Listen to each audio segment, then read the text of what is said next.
Well, blue and cream may be a non-traditional color palette for a Valentine's Day party, but nevertheless, I wanted to go with something that was just a little bit more unique, a little bit outside of the box. So the Valentine's get-together that I am having tonight for a bunch of my friends and their sweethearts is going to be just the way I like to entertain, and that is I try to provide a beautiful venue with beautiful flowers, lots of candlelight, and one or two things that I contribute to the buffet, and then everyone else does the same. So I think of it as potluck entertaining, and it's the way I do Thanksgiving. It's the way everybody in kind of my little group, we are used to doing it this way. So basically they just know what the protocol is, and I just tell them, give them some guidelines, and then they just go with it. So it's kind of fun because I never 100% know what is going to show up. So this is just going to be cocktails and appetizers, and then look at these delicious. Let me give a shout out to Stuart's daughter, Julia. She made some of these red velvet cupcakes. So Stuart will be here tonight, and this is his contribution to our cocktail table.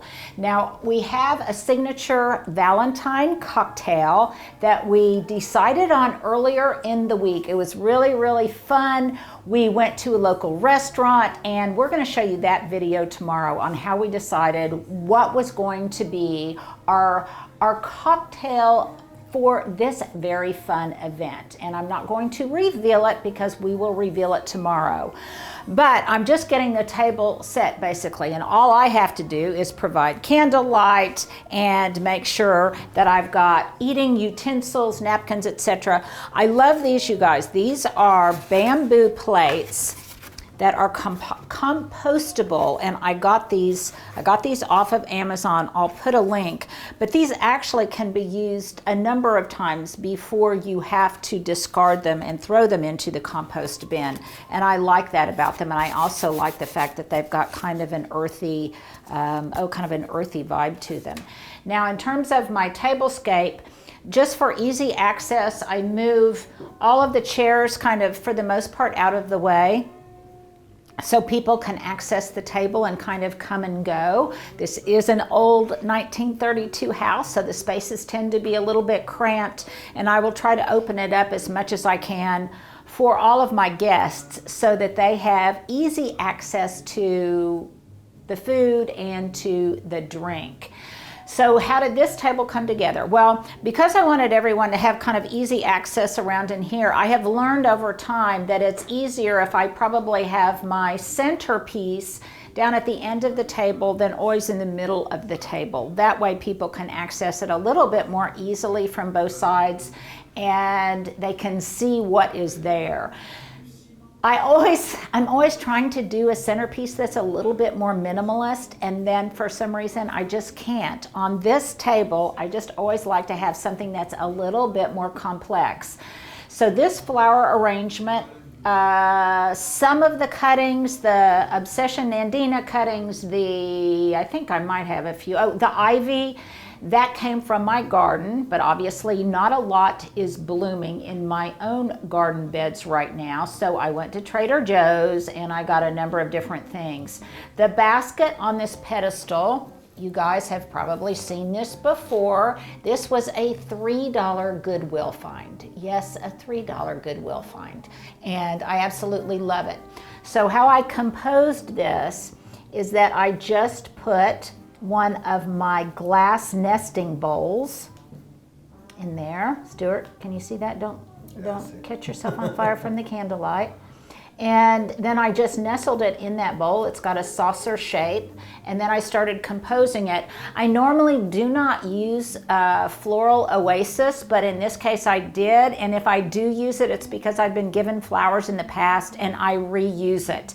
Now, according to maybe floral hygiene, I don't know if that's appropriate or not, but I do, because in this case I really wanted stability. So I just started with a layer of greenery, starting with, because I needed something to kind of camouflage the rim of the bowl. So I took some tendrils of English ivy, And I just entwined those around the perimeter of the basket.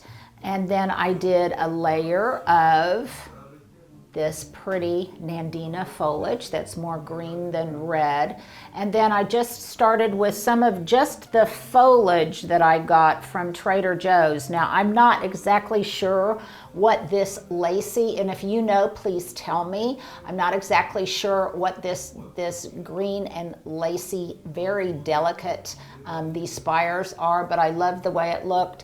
And then I just started putting in different things that I found, and I think I was mostly captivated by these gorgeous blue delphiniums. Now, I can't grow these in my garden, but I can buy them as cut flowers when I so choose. And this time I did, and they so complemented the spires of this purple Veronica.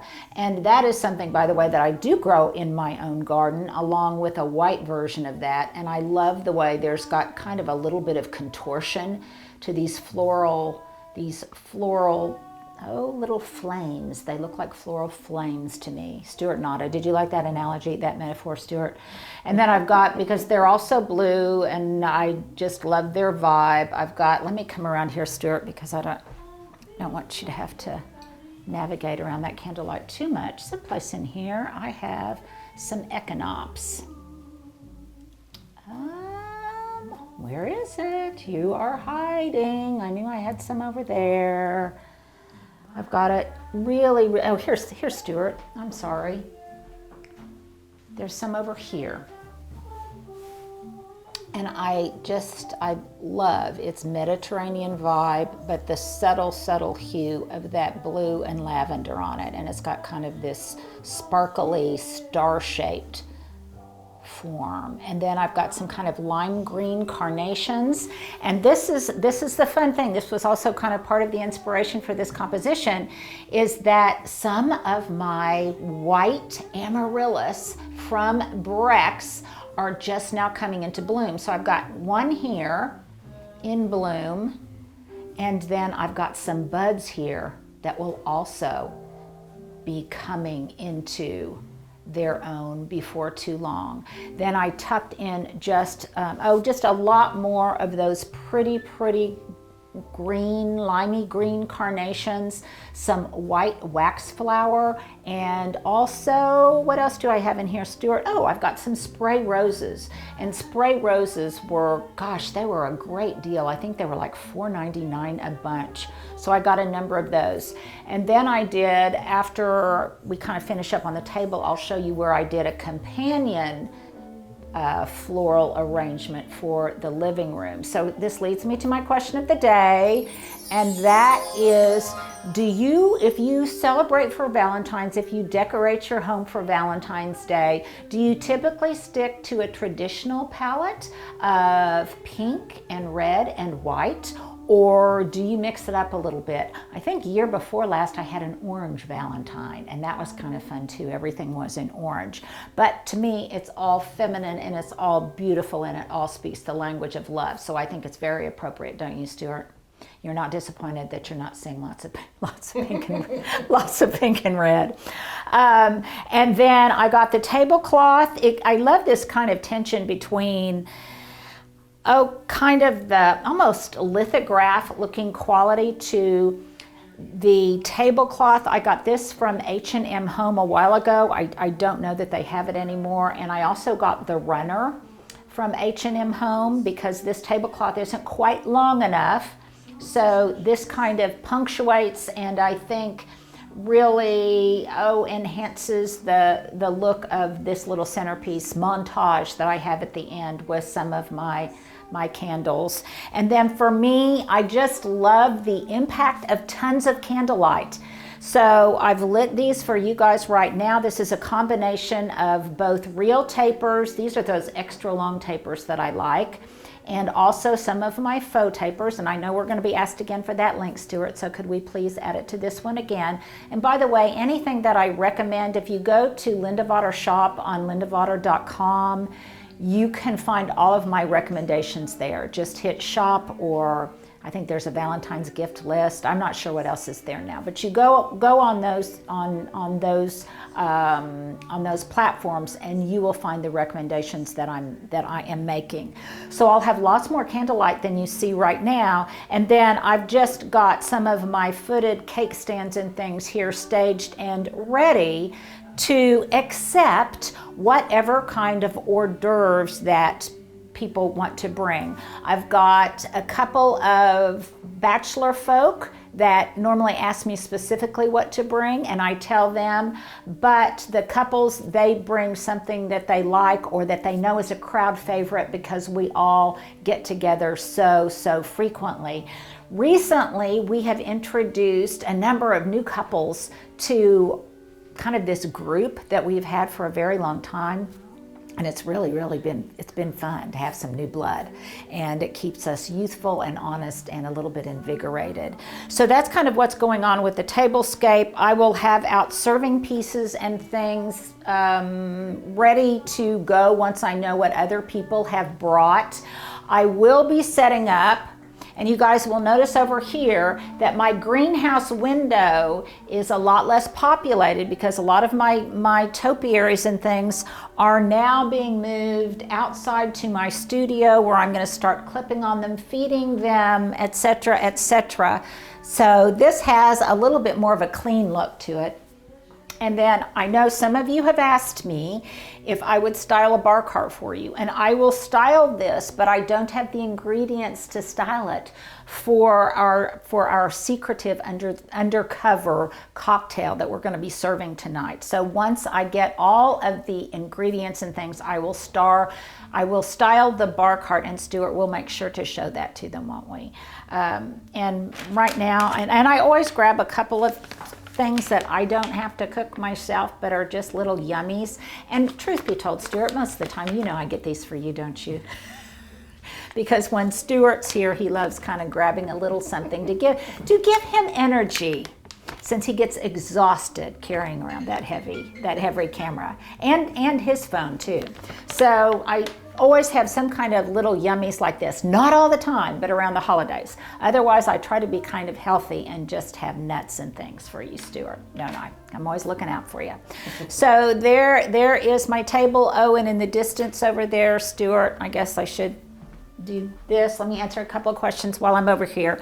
I love Calancho. These white Calanchos also came from Trader Joe's, and they have lasted for quite a while, and they will. I think I told you before that this cast iron arrangement or cast iron container came from, it was thrifted, and then I just pop just a couple of plastic pots in there, and you can't see them, and it looks very elegant, I think. And eventually I can take these outside, and I can just plop another couple of 4-inch plants in this container. A lot of you asked about this painting, and I didn't address it in our last interior home tour. We got this maybe 25 years ago, and I'm not even sure who the artist is. It just says NSMS on there, and this was one of these pieces. I wasn't attracted to it because of the specific artist. And by the way, you guys, I'm no art expert or anything like that. My husband and I just know kind of what we like. We do love oil paintings. And I saw this and I absolutely adored it. Now, for my husband, it's maybe a little too feminine, but what I love about it is in my bedroom growing up, we had a huge canvas that was painted and hung above our beds that was done by my sister Beth, that now lives in South Korea. And she painted it. It was a watercolor, and this reminded me of that watercolor.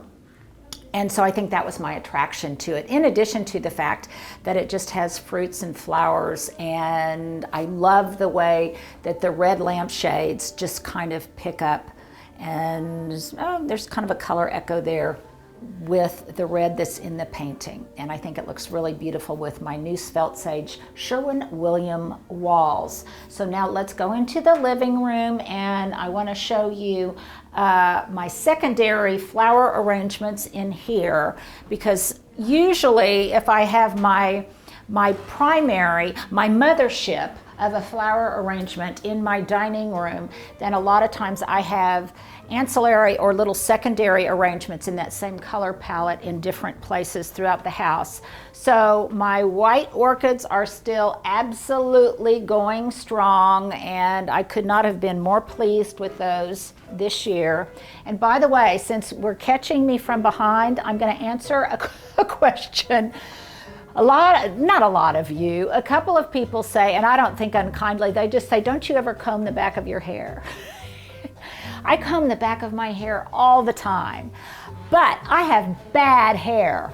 And I have about 1 million cowlicks back there, don't I, Stuart? Stuart's always telling me to fix my hair in the back, as does my son, Johnny. We just have wild back of the head hair, so it just does what it wants to, despite my trying to discipline it. What can I say? That's my answer to that question. And then this, I just love the airiness of this one. The other one was a little bit more dense. This one, I think, is a lot more airy, but it's got the same components in it of delphinium, veronica, spray roses, this beautiful Obsession nandina from Southern Living Plants, and I put it in this bubbly, wonderful pot holder or container, and I got this at H&M, and I love the fact that it's got texture, and I think it's got kind of a more contemporary vibe, but I also think it fits into my decor. Tell me what you guys think. So there you go, Stuart. Have we covered everything?